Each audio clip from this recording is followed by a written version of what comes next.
SLS returns to the Launchpad, RocketLab fails to catch a booster, and China pivots towards reusable rocketry.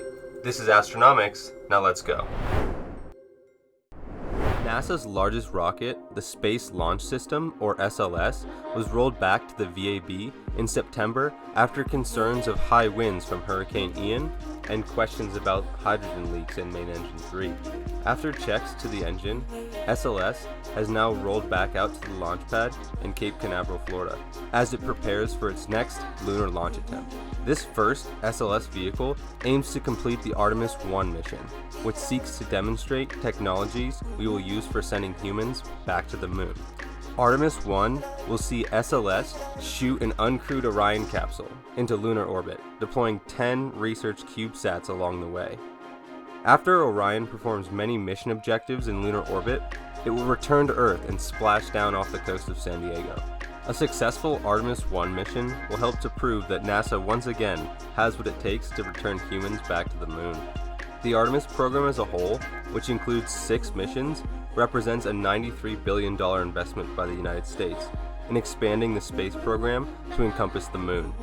Mark your calendars, the next launch attempt for SLS is on November 16th, and it promises to be one heck of a show. If you've enjoyed the video, smash that like button.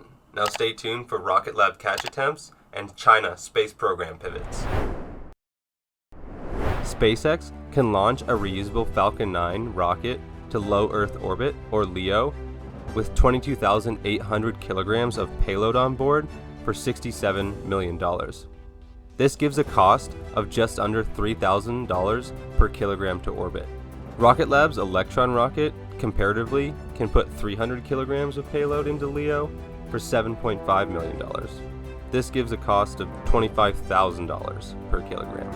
Dollars per kilogram to orbit is one metric for understanding how cash efficient a rocket is for launching a given payload, and how likely a customer is to buy a ride, but it doesn't paint the whole picture.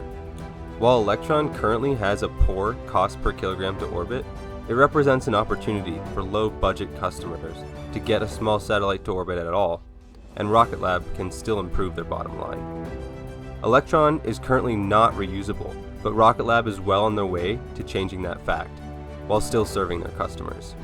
On November 4th, RocketLab launched a Swedish atmospheric science satellite successfully to LEO, and during the mission, dubbed Catch Me If You Can, attempted to catch the first stage booster with a helicopter. The attempt was unsuccessful because the team lost telemetry, or the location, from the booster as it was re-entering the atmosphere, and they were unable to establish communications in time. This was the second time RocketLab attempted the booster catch, with the first catch back in May being partially successful. If RocketLab can nail this catch and reuse the first stage of Electron, it could reduce their overall launch cost by a factor of 5 or more, bringing their cost per kilogram to orbit a lot closer to the industry-leading Falcon 9, while boasting an even lower dollar per launch.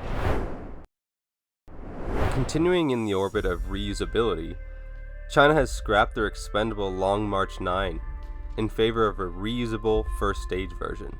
SpaceX has proven the power of reusable rockets to the world, and China is following their lead, inching the industry closer to the economics of other forms of transportation, such as planes, trains, and cars.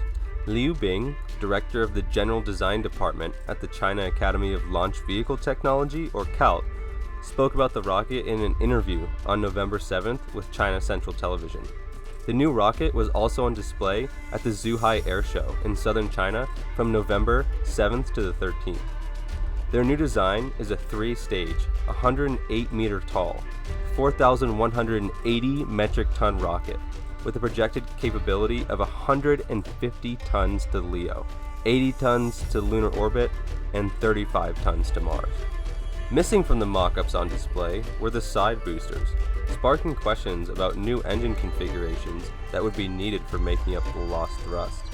With these capabilities, China will be able to join the US on the moon and Mars, potentially providing partnership opportunities or conflicts. Leave your thoughts about this new space race in the comments down below. Before you click away, take a moment to hit that subscribe button down below so you don't miss out on our next video where I take a deep dive into the value proposition of Starship. This has been Astronomics, Space is a Place, and I'll see you next time.